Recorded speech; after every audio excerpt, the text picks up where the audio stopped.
Voltando ali um pouquinho ao assunto daqueles jovens de 14 a 18 anos, que tem diferença ali entre homem e mulher, assim. Tu acha que eles podem começar o investimento de uma forma diferente do resto das pessoas? O que eu quero dizer com isso? Sei lá, o jovem de 14 a 18 anos ali, ele não tá preocupado primeiro, ele não costuma ter dívidas. Então nessa parte de dívida, ele já não precisa se preocupar. Reserva de emergência.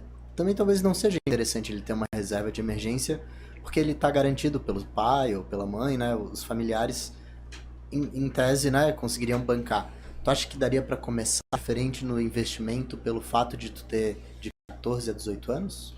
Como é que eu até abordo esse tipo de situação e tem bastante público jovem ali que me acompanha, então a gente entra sempre nesse tipo de discussão ali, né?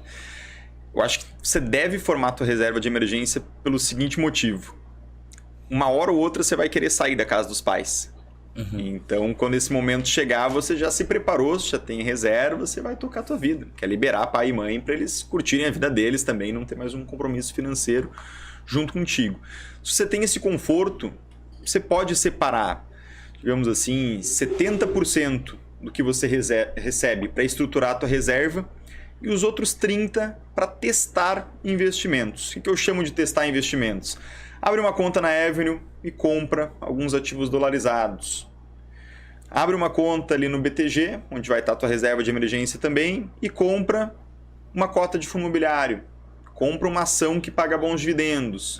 Junta ali um dinheiro durante um pouco mais de tempo e pega um CDB com prazo de 2, com prazo de 3 anos. Aí começa a fazer esse tipo de teste, que aí você vai adquirindo maturidade. Mas acho que o principal foco tem que ser na reserva de emergência, porque ela é um adianto muito grande na vida, mesmo quando se é jovem. Essa capacidade de liquidez, às vezes surge uma oportunidade muito interessante para o jovem e se ele está com todo o patrimônio imobilizado, é uma tristeza. Fala assim, não, estou tranquilo, né, tenho meus pais, não preciso ter reserva. Aí, sei lá, surge uma oportunidade de negócio interessante com alguns amigos, que você acredita, que quer tentar. Aí você chega para teus pais, pai, eu preciso de 7 mil reais para começar um projeto aí com teus amigos. Você fala assim, pô, cara, vai estudar e não me enche o saco. Te arranca daqui. Seria o que meu pai responderia para mim. Se você tem dinheiro, e aquilo foi guardado e né, houve uma dedicação para conseguir guardar aquele recurso, isso está em algum tipo de reserva, você pode ponderar algum tipo de risco, se aquilo não está imobilizado.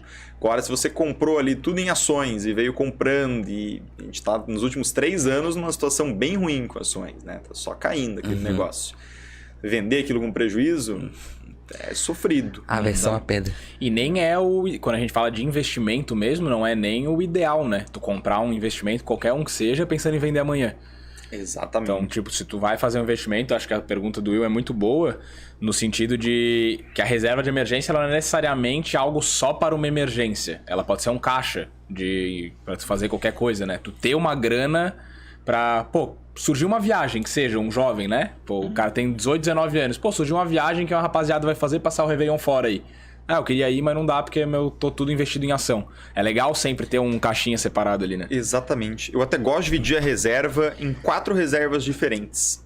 A primeira reserva é a reserva de emergência, que essa, se você não tem ajuda dos seus pais, ela é inegociável. Você tem que ter ela sempre muito bem hidratada, pelo menos 6 meses do teu custo de vida. E emergência é emergência, né? Emergência é emergência, cara. Derrubou café no teu notebook, precisa trabalhar. Bateu um carro, roubaram teu celular, bateu um carro, arrebentou o telhado da tua casa numa ventania. Situação de saúde também. Situação de saúde que precisa resolver. Então, emergências, assim. Dá para ser bem criativo ali para uma porção de problemas, né? Tem um caso, inclusive, de um cliente meu. O pai dele foi diagnosticado com diabetes, a situação foi complicando, machucou o pé, chegou numa situação grave de ter que amputar. Se fosse fazer pelo SUS, demoraria mais ou menos uma semana para ter que amputar. E aquilo ali poderia virar numa parte muito maior, em vez de ser só o dedo, acabar virando um pé inteiro. Ele optou por fazer tudo no particular. Virou numa situação de 100 mil reais, mais ou menos. Nossa senhora. Com tudo ali, né? Porque depois foi agravando, teve desdobramento de toda a situação.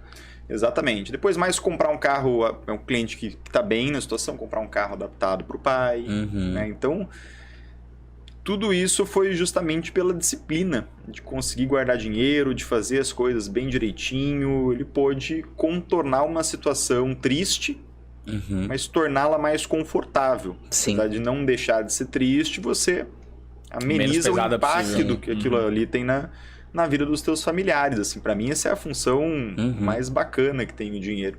É você conseguir resolver problemas sérios. Aquilo não vai deixar de ser um problema, não deixa de ser ruim, mas se torna algo Menos pior. menos impactante ali na vida como um todo da gente, Nossa, né? essa frase que tu falou agora me lembrou vendendo de seguro. No banco, eu falava exatamente assim. Eu falava exatamente assim. É uma coisa que é ruim, mas foi menos impactante ali, foi bom. Exatamente. Até da questão das reservas. Então a gente tem a reserva de emergência, que é essa situação. Eu gosto de uma reserva de oportunidade, que aí seria o caixa. Você comentou, poxa, despencou a bolsa. Eu tenho ali caixa para comprar bolsa. Caiu o preço do dólar, caiu a bolsa americana. Tenho caixa para comprar. Surgiu uma oportunidade de negócio. Vou utilizar o meu caixa para fechar esse negócio. E o caixa geralmente guarda onde? Reserva de Mesmo liquidez lugar. também. É. Mesmo Mesma lugar. coisa? Eu utilizo planilha, eu guardo tudo junto. E aí eu Sim. tenho Eu faço a mesma destrinchado na planilha.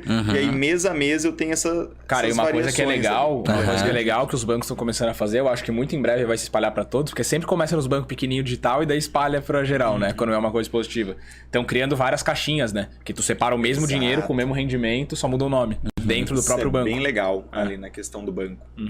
Eu separo por planilha, mas se tivesse umas caixinhas no Sim. BTG, eu acho que seria Sim. bacana. É o tipo de melhoria que pode funcionar.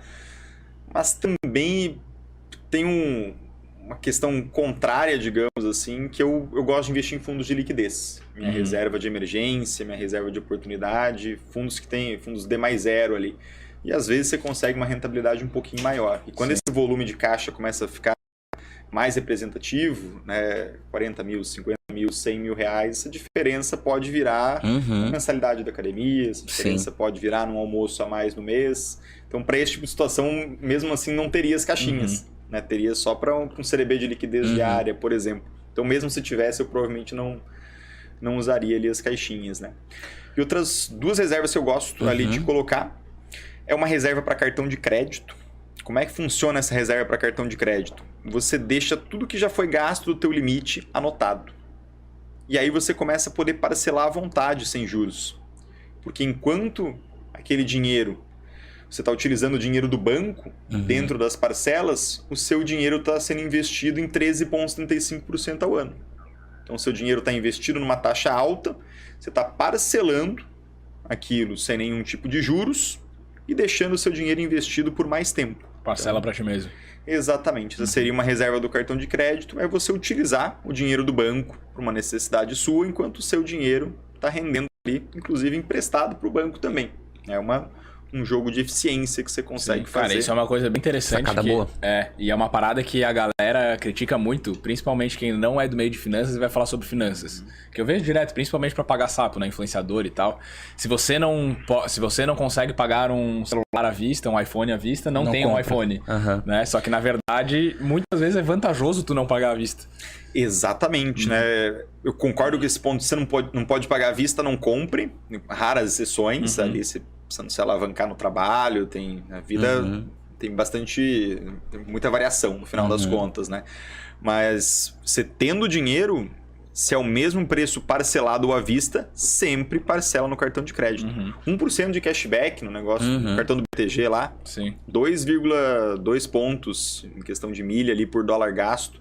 É uma porção de vantagens que você consegue. Então, só no fato de você passar no cartão, você já ganhou 1% naquela situação. Aí, eu fiz uma conta uma vez que se você parcela em 10 vezes em torno de R$100, em torno de R$1.000, R$100 por mês de parcela, não existiria nenhum tipo de desconto de pagar à vista, e você desse dinheiro investido, você vai tirar mais ou menos ali em torno de R$90 no final das contas. Ali, Ganhou uma parcela. Exatamente. Você ganha uma parcela. É o criar o próprio desconto ali, né? Exatamente. Você criou o teu desconto ali utilizando a taxa Selic, né, para conseguir fazer esse tipo de jogada. Sim. E tem mais reservas que tu tem aí pra... Faltou a última aí, né? Exatamente. Emergência, oportunidade, cartão de crédito e a reserva dos sonhos, né, ou reserva dos projetos. Que aí eu diferencio um pouco gastos fixos daqueles gastos que surgem de maneira esporádica. Reserva de sonhos e de projetos você vai utilizar para trocar de celular, você vai utilizar para trocar o teu notebook, para comprar uma roupa para um casamento, né? Pode ser para comprar um presente, por exemplo, para algum familiar ou para uma situação de Natal, fazer uma viagem, você tinha uma expectativa, né, há bastante tempo, então ele fica ali para outros objetivos que você tem. Você tem um dinheiro para, né, sonhar e tornar aquilo agradável, né, se planejar para aquele tipo de situação. Senão fica muito chato se a gente não puder gastar um pouco de dinheiro com essas coisas boas também, né? Então separo nessas 4 reservas porque fica tudo muito bem organizado ali para. Daí seriam normalmente pessoa. essa reserva dos sonhos seria os sonhos de curto prazo, no caso, né? Porque daí para um prazo um pouco mais longo, daí tu já aplicaria em alguma coisa diferente ou não? Olha, é uma lógica interessante. Se for um sonho de longo prazo, você pode destinar para algo de mais tempo, sim. Faz sentido do ponto de vista de eficiência, né? Algo, por exemplo, faz parte do meu sonho comprar uma casa, então eu vou colocar num CDB. Mas não tenho pressa, aí bota. Exatamente, vou colocar num CDB ali, com prazo, porque faz sentido. Pode ser, mas daí na planilha isso ficaria sinalizado, né? Assim, essa é a reserva tal, mas está no ativo tal ali. Eu geralmente coloco uma nota ali na célula específica e o dinheiro tá lá, né? Para isso.